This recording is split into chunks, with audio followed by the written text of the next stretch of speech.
अयोध्या भारत के उत्तर प्रदेश राज्य का एक अति प्राचीन धार्मिक नगर है।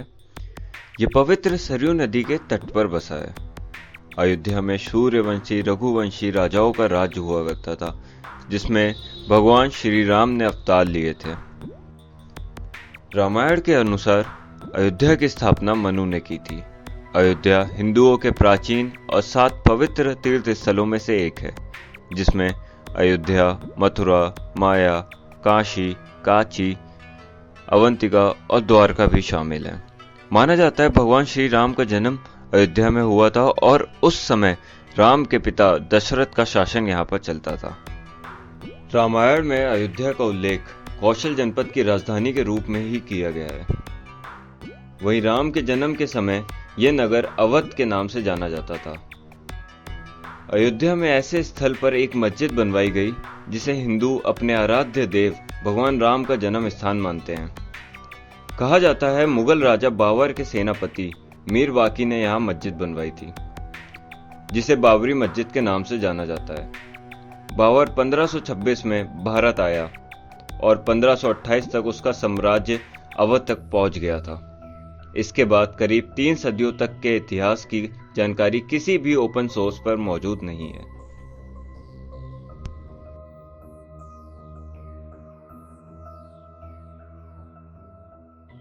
भगवान श्री राम परमात्मा के साथ साथ एक महापुरुष के रूप में माने जाते हैं और एक पूर्ण मानवता को स्थापित करने के लिए धरोहर माने जाते हैं।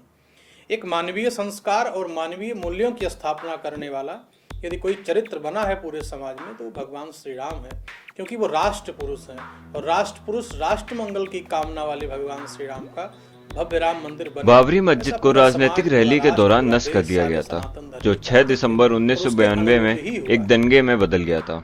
जो संगठन राम मंदिर के निर्माण का समर्थन कर रहे थे, उन्होंने 1992 के दिसंबर में एक कार सेवा का आयोजन किया।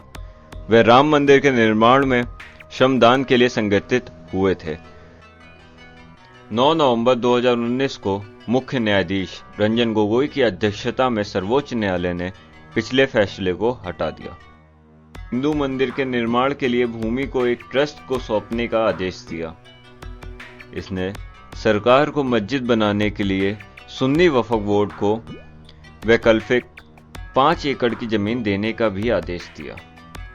साथ ही पीएम ने घोषणा की कि सरकार द्वारा अधिकृत 67 एकड़ की जमीन भी ट्रस्ट को दी जाएगी।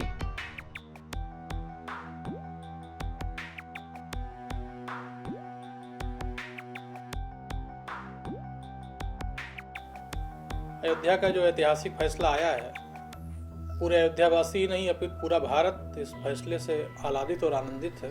अयोध्या के लोग आगे बढ़ना चाहते हैं। हर कोई अब यहाँ एक अहम बदलाव की उम्मीद पाले हुए है। हिंसा दंगा कोई नहीं चाहता।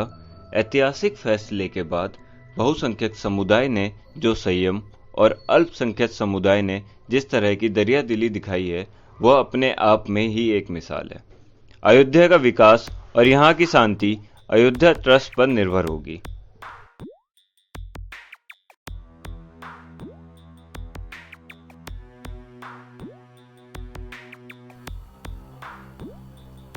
हमारा मानना जो भी सर्वोच्च न्यायालय ने आदेश दिया सर आपको करें, हम लोग खुश हैं।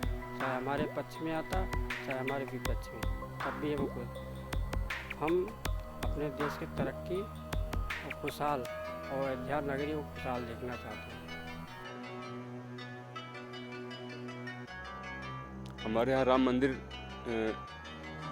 मंदिर के फैसले से अयोध्या में विकास का रास्ता बहुत हद तक खुल गया है। यहाँ पे टूरिज्म का विकास बहुत अच्छे तरीके से होगा। युवाओं को और ढेर सारी अपॉर्चुनिटी मिलेगी बिजनेस के प्रोस्पेक्ट से, और ढेर सारी सुविधाएं हैं। मंदिर के निर्णय से बहुत ही सुंदर ही पॉजिटिव वे में था। हम लोगों को मतलब पता था कि निर्णय आना ही है पॉजिटिव वे में, लेकिन सुप्रीम कोर्ट के थ्रू जो निर्णय आया फाइनली, उससे हम लोग काफ़ी हद तक संतुष्ट हैं। और बस उम्मीद यही है कि जल्द से जल्द मंदिर का निर्माण हो, जिससे हम लोग को युवा वर्ग में चीज़ों को बिजनेस के प्रॉस्पेक्ट से कहीं से भी लेकर के ग्रहण करके जनता तक भेजें। अभी अयोध्या के विकास में 5 साल लगेंगे, और यदि ढंग से काम चला तो, क्योंकि सब जर्जर हैं, पुराने हैं, सड़कें भी बड़ी जर्जर रही हैं। अभी तो योगी जी के आने से कुछ सुधार हुई हैं, लेकिन संकीर्ण भी हैं, और लोग कब्जा भी किए। कहीं रेलवे किनारे कब्जा कर लिए हैं, कहीं 4 लाइन किनारे, तो उसको चौड़ा करना चाहिए और कड़ाई के साथ, मुंह दे करके नहीं ये कौन है कौन नहीं, कोई भी हो उनको अलग जगह दिया जाए, उनको मालिक दिया जाए। तुम गलत जगह से कब्जा किए तो यहाँ से जाओ। और अयोध्या का विकास जैसे भी हो सके, शिक्षा, स्वास्थ्य, पानी और आवासीय व्यवस्था, ये 4-5 चीज़ें अच्छी हों, फिर आदमी की वाणी शुद्ध हो। शिक्षा अच्छा होगा तो वाणी शुद्ध होगा, स्वास्थ्य अच्छा रहेगा, आदमी ज़्यादा खर्चा भी कम होगा और अच्छा काम करेगा। आवास सही रहेगा तो टेंशन मुक्त होगा कम से कम गरीब आदमी। तो सरकार की योजनाओं का लाभ लोग ले रहे हैं, बहुत बढ़िया।